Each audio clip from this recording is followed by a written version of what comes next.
Okay so chapter 16 इंशाल्लाह आज हम इसको जो है फाइनली एंड करेंगे। सिंपल से चीज़ें रह गई हैं कि इंटरनल ऑडिट क्या है, एक्सटर्नल ऑडिट क्या है। कल हमने उसको देखा था कि उनके दरमियान डिफरेंसेस क्या थे। आज हम कंटिन्यू करेंगे, थोड़ा सा उसको मज़ीद देखेंगे कि इंटरनल ऑडिट के फंक्शंस क्या है, उसका पर्पस क्या है, एक्सटर्नल ऑडिट क्या है, उसका पर्पस क्या है, और उसको हम जो है इंटरनल कंट्रोल के साथ कंपैरिजन करेंगे। क्योंकि मेजर जो हमारा कंसर्न चल रहा है सो फार वो यही था कि इंटरनल कंट्रोल्स हमें जो है डिफाइन करने होंगे,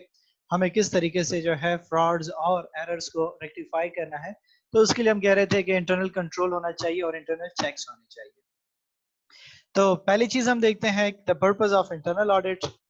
तो इंटरनल ऑडिट का पर्पस जो है हम थ्रू आउट देखते आए हैं कि इंटरनल ऑडिट का पर्पस क्या है। आप जो है क्या करते हो कि अपने जो है जो आपके एक्सटर्नल ऑडिटर्स होते हैं वो तो आपकी कंपनी के स्टेटमेंट्स वगैरह को देखते हैं, उनको एनालाइज करते हैं कि ट्रू एंड फेयर जो है इमेज शो किया गया है कि नहीं शो किया गया। जबकि इंटरनल काम ने क्या कहा था कि उनका काम क्या है कि आप जो है जो इंटरनल ऑडिटर है वो मैनेजमेंट को डायरेक्ट करे, उनको गाइड करे डिसीजन मेकिंग में और रिस्क मैनेजमेंट में उनको साथ लेकर चले। तो यही बात अगर हम देखें तो कहता है कि इन्होंने एक्सटर्नल ऑडिट से शुरू किया हुआ है। कहता है कि company directors have a legal requirement to produce true and fair annual financial statements. To help ensure this is done, companies are required to have their published financial statements audited by an external team of experts, external auditors. कि company के जो directors का काम था, हमने कहा था कि वो true and fair annual financial statements show करेगी। क्यों शो करेगी? क्योंकि वो जो है क्या करते हैं एज एन एजेंट, किसके लिए काम कर रहे हैं? शेयर होल्डर्स के लिए काम कर रहे हैं। ठीक है, तो वो जो है अपने शेयर होल्डर्स को भी सही फेयर स्टेटमेंट शो करेगी, और उसके अलावा वो क्या करेगी कि जो उनके स्टेक होल्डर्स हैं, जो कंपनी के जो है उसमें हिस्सा लेते हैं या वो इंटरेस्ट होता है कंपनी के उसमें स्टेक होता है उसका, तो वो भी जो है इन चीज़ों को एनालाइज करने की कोशिश करें। तो उसके लिए जो है कंपनीज को क्या रिक्वायरमेंट्स होती हैं कि वो अपने जो है फाइनेंशियल स्टेटमेंट्स को पब्लिश करेंगे, और वो जो है कौन चेक करेगा, कंफर्मेशन कौन देगा कि ये प्रॉपरली जो है बनी है, ठीक तरीके से जो है ये बनाई गई है, फेयर और जो है ट्रू इमेज शो करी है कि नहीं करे। तो वो एक्सटर्नल जो है एक्सपर्ट्स कहते हैं, जिनको हम एक्सटर्नल ऑडिटर्स कहते हैं। सो कहता है कि directors also need assurance on other financial matters. This assurance is primarily for their own internal use, although in recent years pressure has grown for increasing more of such work to be made publicly available. कि अब इनका जो है director का काम जो है सिर्फ यही नहीं है कि वो फाइनेंशियल स्टेटमेंट्स को शो करे, बल्कि वो इस चीज को भी एश्योरेंस करता है कि जितने भी कंपनी के फाइनेंशियल मैटर्स हैं वो भी प्रॉपर तरीके से मैनेज हो रहे हैं कि नहीं हो रहे हैं,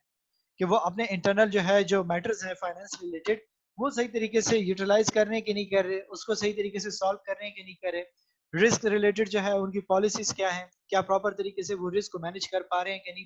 कर पा रहे। सो इसको कहते हैं कि this additional work is carried out by internal auditors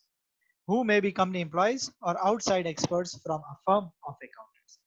कि ये जो है जो काम होता है, जो इंटरनल मैटर्स होंगे उसको देखना, उन चीज़ों को जो है एनालाइज करना, कंपनीज के रिस्क को एनालाइज करना, उन जो है उसके बारे में उनको गाइडेंस देना डायरेक्टर्स को, वो काम किसका है? फिर इंटरनल ऑडिटर्स का है। और इंटरनल ऑडिटर्स कौन है? वो लोग हैं जो आपके जो है कंपनी के अंदर एम्प्लॉयज हो सकते हैं, या आप आउटसाइड एक्सपर्ट्स लेकर आ सकते हो किसी भी अकाउंटेंट को या फर्म को, कि आप हमें जो है एक जो है ऑडिटर प्रोवाइड कर दें जो हमारे कंपनी के इंटरनल ऑडिट हमारे लिए थ्रू आउट करेगा। सो इंटरनल ऑडिट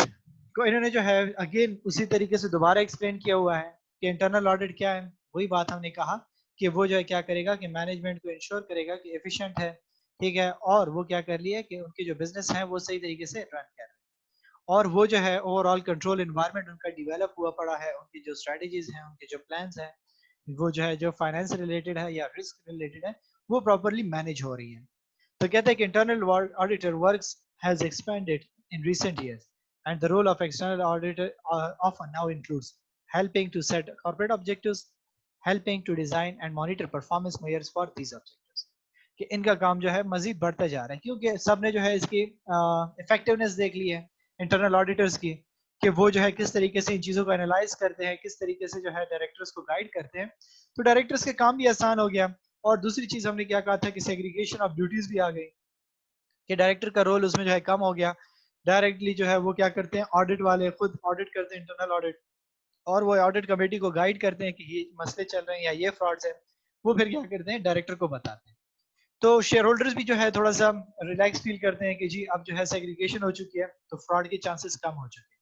तो वो जरा कॉन्फिडेंट फील करते हैं। तो इसलिए कहता है कि ऑडिटर्स के काम जो है अब क्या हो गया कि वो कॉर्पोरेट ऑब्जेक्टिव्स भी सेट कर रहे हैं आजकल, ठीक है, और क्या करते हैं कि उनके लिए जो है मॉनिटरिंग और डिजाइन करते हैं परफॉर्मेंस मेजर्स कि कैसे इन ऑब्जेक्टिव्स को अचीव किया जाएगा। कि अब जो है पहली चीज तो ऑब्जेक्टिव्स आपने कंपनी की डिसाइड करी है कि कंपनी ये ऑब्जेक्टिव्स हैं, ये चीज अचीव करना चाहती है, लेकिन कैसे अचीव करेगी, और फिर हम इसको जो है थ्रू आउट कैसे देखते रहेंगे कि कंपनी वो चीजें अचीव कर रही है प्रॉपर तरीके से कि नहीं, और वो ऑब्जेक्टिव्स मीट हो रहे हैं हमारे कि नहीं हो रहे, तो उसमें भी वो क्या कर रही है, उसको हेल्प आउट कर रही है। सेकंड चीज इन्होंने जो है कॉर्पोरेट गवर्नेंस को डिफाइन किया हुआ है, जिसको ऑलरेडी हमने जो है डिटेल में देखा हुआ है कि कॉर्पोरेट गवर्नेंस क्या करती है, कि उन्होंने आपको जो है एक सिस्टम दिया हुआ है, एक सेटअप दिया हुआ है, आपको प्रोसीजर और प्रोसेसेस दिए हुए हैं कि किस तरीके से कंपनी के जो है फंक्शंस परफॉर्म होंगे। सो कहता है कि a properly functioning internal audit department is a part of good corporate governance as recognized by all national and international corporate governance codes। कि इंटरनल ऑडिट के जितने भी डिपार्टमेंट्स हैं उनका काम क्या है कि इस चीज को देखना कि आपका जो है कॉर्पोरेट गवर्नेंस प्रॉपरली काम कर रहा है कि नहीं कर रहा, कंपनी के डायरेक्टर्स जो है वो उतने ही रिक्वायर्ड काम कर रहे हैं कि नहीं कर रहे, कंपनी के डायरेक्टर्स में कितने नॉन एग्जीक्यूटिव हैं, कितने एग्जीक्यूटिव्स हैं, कितने इंडिपेंडेंट हैं, क्या कंपनी ने जो है रिम्यूनरेशन कमेटी बनाई है कि नहीं बनाई, क्या कंपनी की ऑडिट जो है सालाना एक जो है रिलायबल कंपनी कर रही है कि नहीं कर रही, अकाउंटेंट्स कर रहे हैं या फर्म्स कर रही हैं कि नहीं कर रही, तो वो इन चीजों को एश्योर कराती है। और ये क्या करती है कि जितने भी नेशनल या इंटरनेशनल कॉर्पोरेट गवर्नेंस के कोड हैं वो इन चीजों को देखती है कि क्या ये उन चीजों को मीट कर रहा है कि नहीं मीट कर रहा। So internal audit enables management to perform proper risk assessments. Another central theme of corporate governance codes by means of properly understanding the strengths and weaknesses of all part of control in the system in the business. कि वो क्या करता है कि जिस तरीके से हमने कहा था कि SWOT एनालिसिस को पढ़ा था, जिसमें हम क्या करते हैं स्ट्रेंथ एंड वीकनेसेस को देखते हैं, तो इस तरीके से इंटरनल ऑडिटर क्या करता है कि वो कंपनी की स्ट्रेंथ और वीकनेसेस को देखता है और उसको इस्तेमाल करता है किस लिए कि अगर कंपनी के पास कोई अपॉर्चुनिटीज हैं तो वो उसको अवेल कर सके अपनी स्ट्रेंथ के जरिए से, ठीक है, अगर कोई वीकनेसेस है तो उसको ओवरकम करे, उसको जो है बेहतर तरीके से जो है ओवरकम कर सके और कंपनी को जो है स्मूथली ऑपरेट करने में मदद करे। तो जितने भी रिस्क वो फेस कर रही है कंपनी, वो क्या करेगी, वो इन चीजों को एनालाइज करेगी और उसके बारे में जो है हेल्प आउट करेगी कंपनी को। सो फंक्शन क्या हुआ कि function of internal audit in the context of corporate risk management, के रिस्क मैनेजमेंट के पर्सपेक्टिव से इसका रोल क्या हुआ, तो कहते हैं कि internal audit has a particular interest in evaluating the company's risk management structures. Internal audit can manage the basic data used by management to identify risk,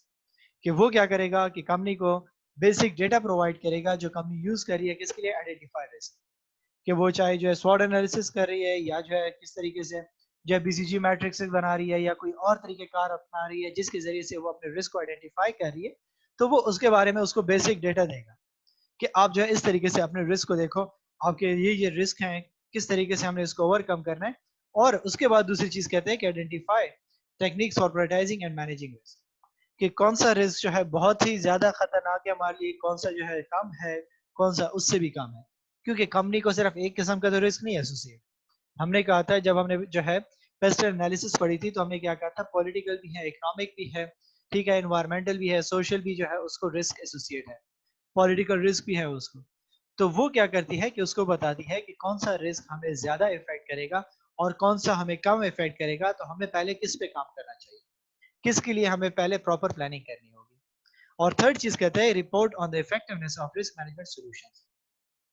कि अगर आपने कोई इंटरनल कंट्रोल्स डिफाइन कर दी हैं कि हम इस रिस्क को किस तरीके से मैनेज करेंगे, किस तरीके से हम इसको कंट्रोल करेंगे, तो उससे रिलेटेड हम क्या करते हैं, फिर उसको गाइडेंस भी प्रोवाइड करते हैं और जो है मॉनिटरिंग भी करते हैं इफेक्टिवनेस की, कि जो हमने तरीकेकार इंटरनल कंट्रोल निकाला, जिस पे हमने काम किया, वो कितना इफेक्टिव है, क्या वो हमारे ऑब्जेक्टिव्स को मीट कर रहा है कि नहीं कर रहा, उस चीज को भी चेक करता है। सेकंड चीज, the structure and operation of internal audit function, कि इसका स्ट्रक्चर और ऑपरेशन किस तरीके से करता है इंटरनल ऑडिट के फंक्शन। तो कहता है कि the UK corporate governance code on corporate governance state that companies without an internal audit function should annually review the need for one, कि जैसे हमने स्टार्ट में भी कहा था कि कंपनीज जो है जो इंटरनल ऑडिट उन्होंने अपनी जो है कमेटी नहीं बनाई हुई, उसकी जो इंटरनल ऑडिटिंग प्रॉपरली हर महीने या जो है वीकली या एनुअली जो है नहीं हो रही, तो उनको कम से कम चाहिए कि वो जो है एनुअली एक रिव्यू करें,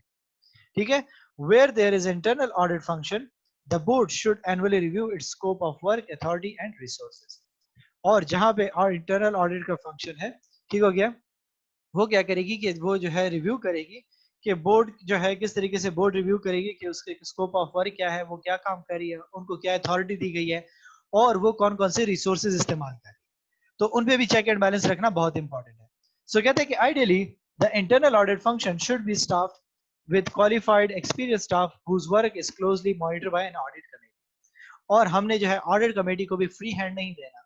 हमने ये नहीं करना कि ऑडिट कमेटी बना लिया तो बस वो जो कहेगी वो ठीक होगा, बल्कि हमें ऑडिट कमेटी को भी रिव्यू करना होगा। क्योंकि हमने क्या कहा था कि अक्सर ये होता है कि ऑडिट कमेटी वाले जो है वो आपस में मिल जाते हैं, या जो है वो इस चीज को देखते हैं कि अगर हमने ज्यादा एफिशिएंसी शो कर दी तो हमारी जॉब जाने का खतरा भी हो सकता है। अगर हम हर चीज में जो है इनको बता देंगे कि यहाँ पे फ्रॉड्स आ रहे हैं, ये हो रहा है, तो लोग हमारे अगेंस्ट हो सकते हैं और हमारे लिए जो है प्रॉब्लम बन सकती है। तो वो जो है हमारा जो है ओवरकम करने के लिए, खुद को बचाने के लिए भी वो छुपाने की कोशिश करते हैं। सो स्कोप क्या है इंटरनल ऑडिट का? कहते हैं कि internal audit staff are typically expected to carry out variety of task, कि वो कौन कौन से काम करेगी। पहली बात, reviewing internal controls and financial reports, कि वो इंटरनल कंट्रोल्स चेक करेगी कि कंपनी जो है जितने भी इंटरनल कंट्रोल्स बनाए हैं, प्रिवेंटिव है, डिटेक्टिव है, जो भी है, उनको देखेगी। और फाइनेंशियल रिपोर्ट्स को देखेंगी कि वो जो है अपने स्टैंडर्ड्स के अकॉर्डिंगली बनाए जा रहे हैं कि नहीं बनाए जा रहे, डेटा जो है प्रॉपरली उसमें फीड किया जा रहा है कि नहीं किया जा रहा। सेकंड बात, रिव्यूइंग रिस्क मैनेजमेंट सिस्टम, और उसके बाद रिस्क मैनेजमेंट सिस्टम को देखा जाएगा कि कंपनी अपने रिस्क को किस तरीके से ओवरकम करती है, या किस तरीके से रिड्यूस करती है, किस तरीके से उसको हैंडल करती है। थर्ड चीज, carrying out special assignments, for example fraud investigation. और अगर कहीं पे उनको जो है इस किस्म की प्रॉब्लम नजर आ जाती है, फ्रॉड्स या एरर्स के चांसेस उनको नजर आना शुरू हो जाते हैं, तो इनका काम क्या है कि वो इन्वेस्टिगेट करेगी। और एक स्पेशल टास्क उनको दिया जा सकता है कि आप क्या करो कि इनकी जो है इन्वेस्टिगेशन करो इस डिपार्टमेंट की, कि हमारे इस डिपार्टमेंट में किसी किस्म का फ्रॉड तो नहीं हो रहा, अगर हो रहा है तो कौन इन्वॉल्व है, वही चीजों को देखते हैं। नंबर 4 कहता है कि कंडक्टिंग ऑपरेशनल रिव्यूज,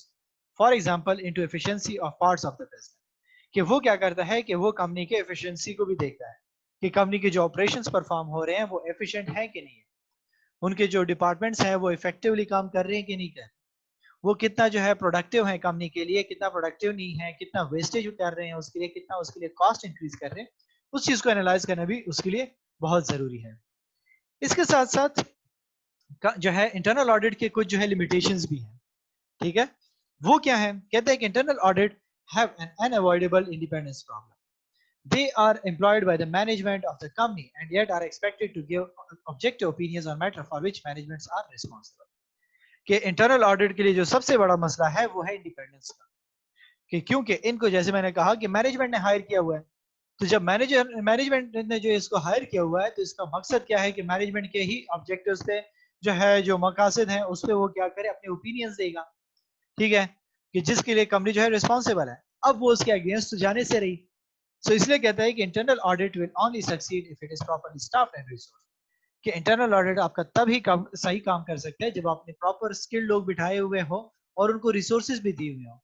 अगर उनके पास रिसोर्सेज ना हो तो वो किस तरीके से इन चीजों को आइडेंटिफाई करेगी। और इसीलिए कहते हैं कि if auditors identify fraud they may be unwilling to disclose it for the fear of repercussion which could involve the collapse of the company and the loss of their job। कि कुछ situation में जो है वो क्या होंगे कि अगर उनको कोई बड़े फ्रॉड नजर आ भी जाते हैं तो वो खामोश हो जाते हैं, कि अगर उन्होंने जो है इस चीज को डिस्क्लोज कर दिया तो हो सकता है कि कंपनी का जो है बैड इमेज आ सकता है कि कंपनी इस किस्म की उसमें इन्वॉल्व थी, या जो है वो क्या कर सकती है, कंपनी जो है नुकसान की तरफ जा सकती है, या जो है उसको अपने पर्सनल जॉब लॉस का खतरा हो सकता है कि वो जो है किसी के बारे में जो है कह दे कि जी डायरेक्टर ऐसा कर रहा है, या जो है वो मैनेजर इस तरीके से काम कर रहा है, तो इसको खतरा हो सकता है कि ऐसे ना हो कि मेरी जॉब चली जाए, तो वो वहां पे क्या हो जाएगा, खामोश हो जाएगा। तो इस किस्म के प्रॉब्लम्स हो सकते हैं, ये इसकी लिमिटेशन है, क्योंकि जहाँ पे ह्यूमन इन्वॉल्व हो गया तो ह्यूमन के जो है अपने कुछ क्या कह सकते हैं, अपने जो है कुछ मफादात होते हैं, ठीक है, जिसके लिए जो है वो काम करता है। तो उन चीज़ों को वो एनालाइज करने की कोशिश करता है कि कहाँ पे उनके लिए बेनिफिट है, कहाँ पे उनके लिए जो है नुकसान हो सकता है, तो वो इस चीज़ों को भी देखेगा। और सो कहता है कि these limitations can be reduced if an audit committee set the work agenda for internal audit। कि अगर ये चीज कब कम हो सकती है, जब हमने कहा था कि डायरेक्टर और जो है ऑडिटर के इंटरनल ऑडिट के दरमियान जो है एक थर्ड बंदा अगर हम बिठा देते हैं ऑडिट कमेटी, तो तब मसला हल हो सकता है। और वो क्या करेगा उसके लिए, सबसे पहली बात कि वो उसके लिए वर्क एजेंडा डिसाइड करेगा इंटरनल ऑडिट के लिए, कि वो किन चीजों में अमल दखल करेगा, किन चीजों में नहीं करेगा। फिर रिसीव्स इंटरनल ऑडिट रिपोर्ट्स, कि जो उसकी रिपोर्ट्स बनाई जाएंगी पहले उसको कौन देखेगा, ऑडिट कमेटी देखेगी। अगर उसमें कुछ ऐसा होगा जहां पे जो है प्रॉब्लम हो सकती है तो वो जो है उसकी कोशिश करेगा कि जो इंटरनल ऑडिटर है उस पर बात ना आए। Is able to ensure the internal audit is properly resource, और वो इस चीज का भी ख्याल रखेगा कि जो इंटरनल ऑडिट है उसको प्रॉपरली रिसोर्सेज भी अवेलेबल है। जब कहीं पे उसको जो है किसी चीज को ऑडिट करने के लिए भेजा जा रहा है या उसको ऑडिट करने का कहा गया है तो क्या उसके पास वो तमाम वसाइल मौजूद हैं कि नहीं है मौजूद। और लास्ट में कहते हैं कि has a voice at main board level, और उसको जो है अथॉरिटी है कि नहीं है कि वो बोल सके, वो जो है अपना क्लेम कर सके या जो है वो किसी चीज को एक्सप्लेन कर सके। तो इस चीज की एश्योरिटी होना भी बहुत इंपॉर्टेंट है। उसके बाद आ जाते हैं एक्सटर्नल ऑडिट की तरफ। एक्सटर्नल ऑडिट का पर्पस क्या है। तो कहता है कि एक्सटर्नल ऑडिट हमने कहा था कि किस लिए काम करता है, कि वो ऑडिटिंग प्रैक्टिस बोर्ड के लिए काम करता है। ठीक हो गया, उसने उसकी डेफिनेशन दी थी कि जो है कि the purpose of external audit as set out in the auditing board practices definition, कि हमने जो पढ़ी थी उसका मकसद क्या होता है कि फाइनेंशियल सिस्टम के जो है जितने भी स्टेटमेंट्स हैं उनकी ट्रू एंड फेयर जो है वो क्या करे, अकॉर्डिंग्स करे। ठीक है, और जितने भी जो है जो कंप्लायंस आपके पास मौजूद हैं, जितने भी लॉज हैं, जितने भी स्टैंडर्ड्स आपको गिवन है, कंपनी उसको फॉलो कर रही है कि नहीं कर रही। और कह रहे हैं कि an unqualified opinion such the report opinion that financial statement do give to a fair view makes the financial statement more reliable in the eyes of the readers of the statement। और आपके जो है इस किस्म की जो statements आ जाती हैं कि जी इसको ऑडिट किया गया है और बेस्ट ऑडिटर ने इसको जो है ऑडिट किया हुआ है, तो उसको कंपनी के जो है एक अच्छा रेपो बनता है, उस पर लोग जो है ट्रस्ट करते हैं, उसको एक अच्छी नजर से देखते हैं। इसीलिए कंपनी की कोशिश होती है कि जितने भी बिग 5 बिग 10 कंट्री के जितने भी ऑडिटर्स होते हैं वो उससे ऑडिट करवाते हैं ताकि उनका इमेज अच्छा जाए मार्केट में। उसके बाद कहता है कि एक्सटर्नल ऑडिट के कुछ सेकेंडरी ऑब्जेक्टिव्स भी हैं, जिसमें पहला क्या है, कहता है कि the fact that employees of the company know that their work may be inspected by external auditor may encourage them to document their work properly and dissuade them from fraud. कि पहली चीज क्या हो जाती है कि वो जब उनको पता होता है कि हमें कोई देखने वाला है, हमारे काम को कोई इंस्पेक्ट करेगा और वो एक्सपर्ट्स होंगे, तो वो क्या करेंगे, डिस्करेज करेंगे फ्रॉड को। वो कोशिश करेंगे कि फेयर जो है और ट्रू रहे स्टेटमेंट्स बनाते वक्त। Second बात,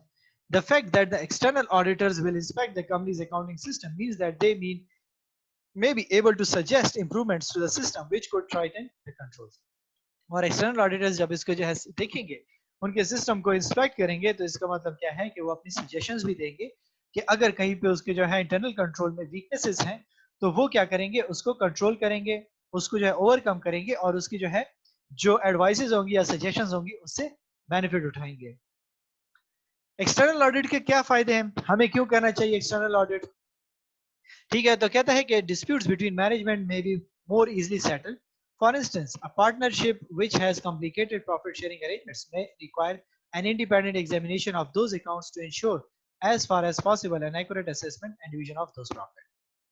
कि अगर आपके जो है डिस्प्यूट आ जाता है मैनेजमेंट के तो वो आसानी से सॉल्व हो सकते हैं। अगर एक कंपनी है उसने जो है क्या किया, पार्टनरशिप की हुई है और उसके जो है प्रॉफिट शेयरिंग अरेंजमेंट्स में उनकी जो है कुछ मसला आ रहा है, ठीक है, तो अब ये एक्सटर्नल ऑडिटर्स क्या करेंगे, दोनों की जो है उस चीज को एनालाइज करेंगे, प्रॉफिट्स को देखेंगे कि किस तरीके से डिस्ट्रीब्यूट होगा, और वो कोशिश करेंगे कि उनके दरमियान जो है प्रॉफिट शेयरिंग प्रॉपर तरीके से हो जाए, कि किसने कितना जो है क्या किया हुआ है, इनपुट दिया हुआ है, तो उसी के अकॉर्डिंगली उनको शेयर्स मिलेंगे, उसी के अकॉर्डिंगली उसको प्रॉफिट मिलेगा। सो एक और जो फायदा है इसका मेजर, वो कहता है कि मेजर चेंजेस इन ऑनरशिप में be facilitated if past accounts contain an unqualified audit report. For instance where two sole traders merge their business to form a new partnership. कहता है कि ऑनरशिप की जो है अगर वहां पे कोई इशू चल रहा है तो उसको भी फैसिलिटेट करेगा, और किस चीज के जरिए से अगर उसके जो है पास्ट अकाउंट सही तरीके से जो है audit report unqualified audit report आई हुई हो, तो वो क्या करेगा, वो देखेगा कि ये जो दो बिजनेस सेपरेट थे ये जो मर्ज हुए, ये हो गया, और इन्होंने जो है नई पार्टनरशिप बनाई तो किस बेसिस पे किस ग्राउंड पे बनी, दोनों ने क्या टर्म्स एंड कंडीशंस डिसाइड की थी। उसके बाद कहता है कि applications to third parties for finance may be enhanced by audit accountant. However, do remember that a bank, for instance, is likely to be far more concerned about the future of the business and available security than the past historical cost accounts audited otherwise। कि आपकी जो third party है, ठीक हो गया, वो क्या करेगी, फाइनेंस करने के लिए जो आपकी एडिट करेगी अकाउंट्स को, ठीक है, तो बैंक्स क्या करती है कि वो जो है देखती है कि कितना आपके जो है फ्यूचर बिजनेस किस तरीके से जा रहा है, वो कितना सिक्योर है, वो आपकी जो है हिस्टोरिकल कॉस्ट को देखेगी कि कंपनी अगर सेफ एंड सिक्योर जा रही है तो वो क्या करेगी, मजीद लोन्स आपको देगी। अगर आपकी जो है कंपनी सही तरीके से नहीं जा रही, वो लॉसेस की तरफ जा रही है और वो अप्रोप्रिएट तरीके से जो है उसकी प्लानिंग और डिसीजन नहीं हो रही और उसकी ऑडिटिंग सही तरीके से नहीं हो रही, तो बैंक जो है वो हेजिटेट करेंगे आपको मजीद लोन देने से। इसके बाद कहते हैं कि the audit is likely to involve an in depth examination of business and so may enable the auditor to give more constructive advice to management on improving the efficiency of the business। और audit क्या करता है कि वो जो है in depth analysis करता है बिजनेस के। तो जब आप जो है वो ऑडिटर इन डेप्थ एनालिसिस करेगा तो वो आपको मजीद अच्छी एडवाइसेस देगा कि आप किस तरीके से अपने बिजनेस की एफिशिएंसी को बढ़ा सकते हो, क्योंकि वो हर एस्पेक्ट से उसको एनालाइज करने की कोशिश कर रहा है। कुछ नुकसान भी हैं आपके एक्सटर्नल ऑडिट के, क्योंकि फायदे तो है लेकिन हर चीज के कुछ ना कुछ नुकसान भी होते हैं। तो पहले जो सबसे बड़ा नुकसान है वो क्या है, उसकी फीस है। ठीक है कि आप जब एक्सटर्नल ऑडिटर को जो है हायर करते हो, उनकी सर्विसेज लेते हो, तो वो आपसे हाई चार्ज करते हैं। जितना आप जो है वेल नोन जो है ऑडिटर की सर्विसेज लोगे, उतना ही आपको ज्यादा चार्ज करेगा वो। सो कहता है कि the audit fee clearly the service of an auditor must be paid for. It is for this reason that few partnerships and even fewer sole traders are likely to have their accounts audited. ठीक हो गया। तो वो इस वजह से जो है वो चाहते हैं कि कुछ ही कम लोग होते हैं कि वो क्या करना चाहते हैं कि उनकी ऑडिट हो जाए, क्योंकि वो जो है फीस अफोर्ड नहीं कर सकते, इनकी ऑडिट फीस भी देनी पड़ती है। So the accountant's role as the preparer of the financial statement, as a tax advisor and general financial advisor become more important to such concern। तो उनके जो है जो अकाउंटेंट का रोल है वो क्या हो जाता है कि वो फाइनेंशियल स्टेटमेंट्स और टैक्स एडवाइजरी और जनरल फाइनेंशियल एडवाइजर का रोल जो है वो परफॉर्म करे। और इसलिए कहता है कि the audit involves the client staff and management in giving time to providing information to the auditor। Professional auditors should therefore plan their audit carefully to minimize the disruption which their work will cause। और जो professional auditors होते हैं वो क्या करते हैं, वो इस तरीके से जाते हैं, फुली प्लान करके जाते हैं, प्रॉपर तरीके के साथ जाते हैं वहां पे ऑडिट करने के लिए, ताकि उनका जो है काम डिस्टर्ब ना हो, कि कंपनी के जो है जितने बाकी फंक्शंस परफॉर्म हो रहे हैं वो प्रॉपर तरीके से चलते रहे, वो इफेक्ट ना हो। क्योंकि जब ऑडिट होगा तो आपको जो है सारी की सारी चीजें इंस्पेक्ट करनी पड़ेंगी, सब बुक्स देखनी पड़ेंगी उनकी, तो उनकी जो है बाकी जो ऑपरेशन हो रहे हैं वो इफेक्ट ना हो, उसका भी उसको ख्याल रखना पड़ता है। तो ये भी एक प्रॉब्लम हो सकती है आपके लिए कि ये जो है इसको ओवरकम करना पड़ता है कि आप जो किस तरीके से इसको मैनेज करते हो। सेकंड लास्ट टॉपिक है हमारा, कहता है कि the internal audit and the internal control and audit. कि अब हम देखेंगे कि इंटरनल ऑडिट कंट्रोल और ऑडिट का क्या ताल्लुक है।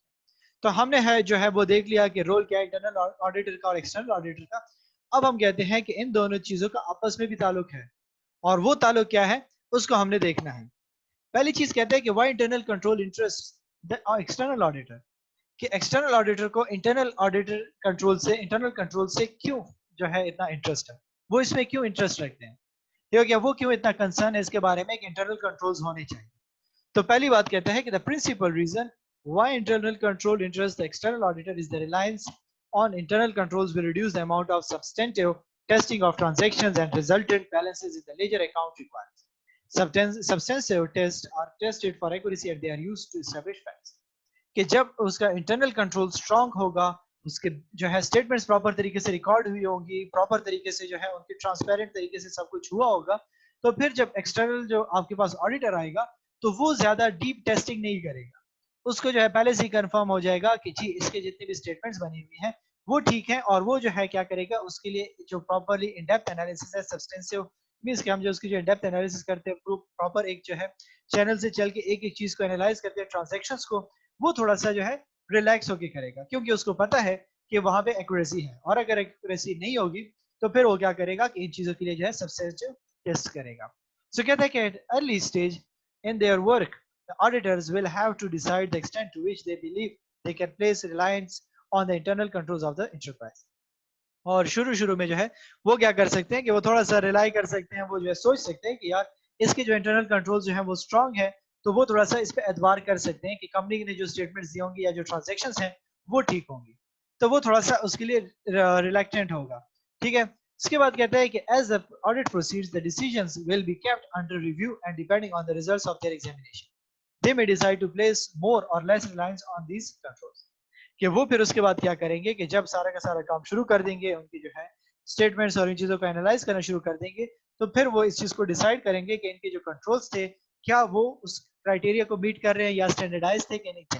क्या वो जो है उस पर एतबार कर सकते हैं कि नहीं कर सकते, अगर कर सकते हैं तो कितने एक्सटेंट तक वो जो है रिलायबल थे और कितने एक्सटेंट तक वो रिलायबल नहीं थे, और उनको इंप्रूवमेंट्स उसमें लेकर आनी चाहिए थी। मजीद इसको जो है इन्होंने एक्सप्लेन किया हुआ इंटरनल कंट्रोल और एक्सटर्नल ऑडिटर के फंक्शन को, ठीक हो गया, रिलेशन को। तो कहता है कि the operations of internal control should ensure the completeness and accuracy of accounting record. If the auditors are satisfied the internal control system is functioning properly,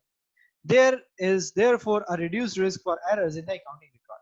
कि आपका जो है जितनी इंटरनल कंट्रोल स्ट्रांग होगा, जितना वो कंप्लीट और एक्यूरेट रिकॉर्ड्स आपके मेंटेन रखेगा अकाउंटिंग के, तो आपके ऑडिटर्स जो है वो सेटिस्फाइड होंगे कि इंटरनल कंट्रोल जो सिस्टम इन्होंने बताया हुआ था या जो डिजाइन हुआ है, कंपनी ने डिजाइन किया हुआ है, वो प्रॉपर तरीके से काम कर रहे हैं। और इसमें जो है एरर के चांसेस भी उतने ही कम होंगे जितना इंटरनल कंट्रोल उसका स्ट्रांग होगा। Second point, it is very important to auditor to establish what internal control systems exist and then to test that system to find out whether it is working properly। कि पहले वो देखेगा कि कौन से systems जो है इन्होंने एस्टेब्लिश किया है, कौन कौन से इंपॉर्टेंट थे जो होने चाहिए थे,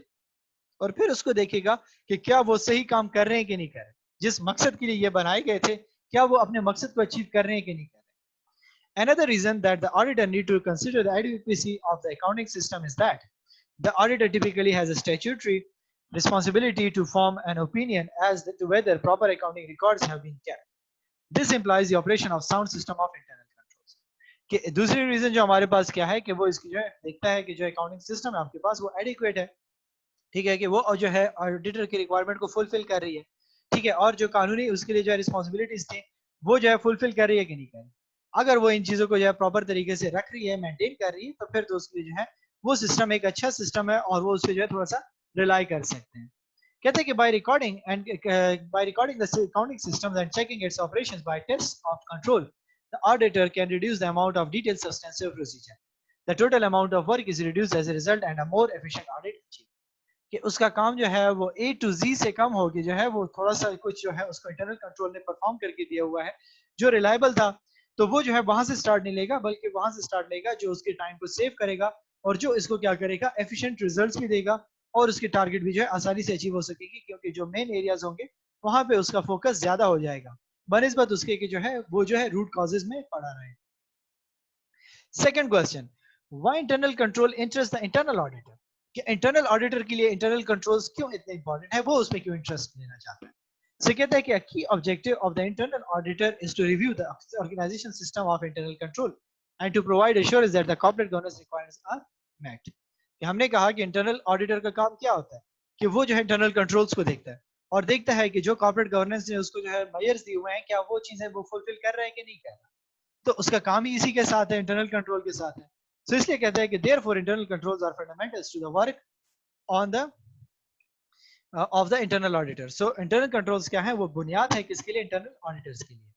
So कहता है कि like external auditors, internal auditors have to make decision on the extent of reliance on controls to manage risk and therefore the level of testing to be carried out। कि फिर इसी तरीके से जो इंटरनल ऑडिटर है वो भी external auditors की तरह इस चीज को देखते हैं कि उसकी जो कंट्रोल करने के तरीके कार है, रिस्क को मैनेज करना है, वो जो है जो कंट्रोल्स हैं वो सारे के सारे रिलायबल हैं और उसी के बेसिस पे जो है वो क्या करेगी, टेस्टिंग कैरिड आउट करेगी। कहता है कि internal control and the internal auditor, मजीद इन्होंने इसको एक्सप्लेन किया हुआ है, एलेबोरेट किया हुआ है। कहता है कि an objective and adequately resourced internal audit function should be in a position to provide the board with much of assurance it requires regarding the effectiveness of the system of internal control। कि जितना आपके जो है उसको resources available होंगे internal audit के लिए, जिसके जो ऑब्जेक्टिव्स होंगे उसके लिए जो है क्लियर होंगे, उतना ही वो आपको एश्योर कराएगी कि जो आपने जो है बोर्ड इंटरनल कंट्रोल बनाए हुए हैं वो अपना परफॉर्म जो है सिस्टम जो है वो सही तरीके से काम कर रहा है और वो इफेक्टिव भी है। And therefore the internal external auditors have a common interest in the confirming the system of internal control. और इसीलिए चाहे वो इंटरनल हो या एक्सटर्नल हो, वो दोनों के लिए इंटरेस्ट रखता है इस चीज में कि सिस्टम ऑफ कंट्रोल जो है वो उसका इफेक्टिव होना चाहिए, वो प्रॉपर तरीके से काम करना चाहिए। सो कहता है कि to provide assurance internal audit needs to check that the controls in the place are adequately to give guard against the risk identified that the controls are operating effectively।